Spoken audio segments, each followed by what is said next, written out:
حشر میں سید وہ تم سے بھی کہیں گے دیکھنا۔ السلام علیکم ورحمۃ اللہ۔ حضرت میرا سوال یہ تھا کہ جمعہ کی اذان سے لے کر جمعہ کی نماز تک جو کمائی جو بھی منافع آتا ہو کسی بھی بزنس سے، کیا وہ حرام ہے اور کیا اس میں سارے بزنس شامل ہیں؟ برائے کرم اصلاح فرمائیں۔ جمعے کے دن جو خرید و فروخت، کوئی سامان خریدنا بیچنا یا نماز جمعہ کے علاوہ کسی دوسرے کام میں، دنیاوی کاموں میں لگ جانے کی جو ممانعت ہے، وہ صرف ان لوگوں کے لیے ہے جن پر جمعہ پڑھنا لازم ہے،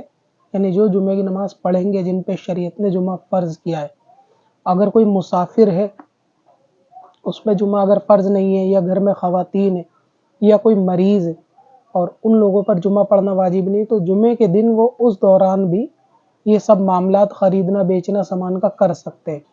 اس کے علاوہ باقی لوگوں کو جمعے کی پہلی اذان کے بعد سے ہی منع ہو جاتا ہے، تو پہلی اذان کے بعد سے ہی جمعہ تک سامان کا خریدنا بیچنا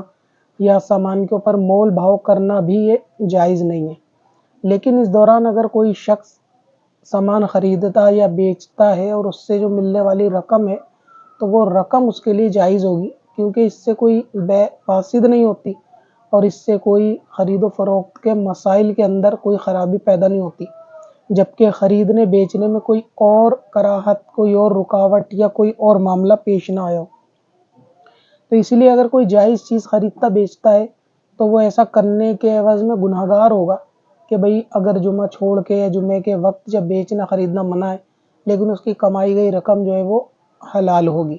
ابھی کیونکہ لوگ علم دین سے دوری کی وجہ سے ان مسائل کے اندر بھی واقف نہیں ہے کہ جب جمعے کی پہلی اذان ہو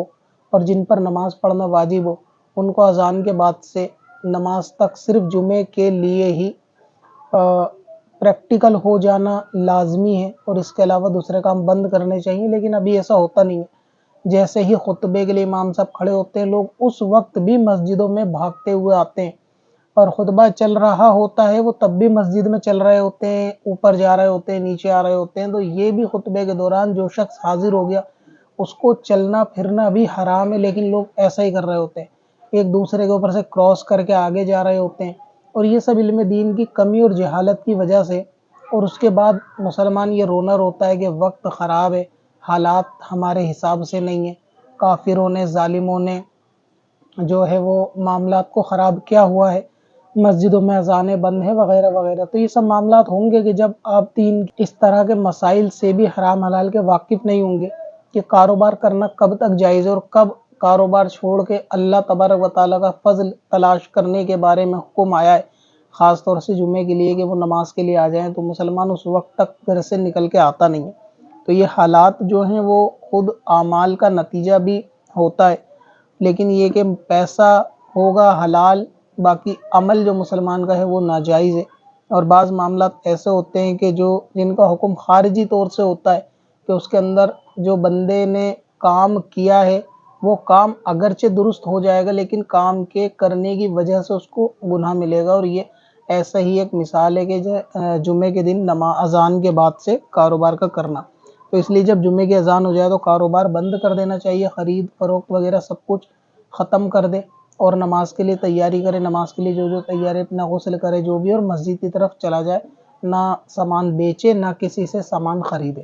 ہاں، باقی خواتین کا خریدنا بیچنا یا جس پہ جمعہ ضروری نہیں ہے، مریض یا ایسا جو شرائط جمعے کی، ان کے لیے کچھ گنجائش ہوتی ہے، باقیوں کے لیے گنجائش نہیں۔ جو ایسا کرتے ہیں وہ گناہ گار ہے۔ تو آپ بھی دیکھیں کہ آپ کی اگر کوئی دکان یا ایسا معاملہ ہے، یا آپ کے گھر میں والدین یا ایسا کوئی ہے کہ جو کرتے ہیں کاروبار، اس وقت کرتے رہتے ہیں، تو ان کو منع کریں کہ اس وقت کاروبار کرنے کی اجازت نہیں ہے، لہٰذا نہ کیا جائے۔ اب اپنی مسجد، مدرسوں اور دینی تنظیم کو آن لائن لائیں۔ ڈومین نیم اور ویب ہوسٹنگ خریدیں قادریhosting.com سے۔ چل تجھے بھی بخشوا دوں، تیری باری آ گئی۔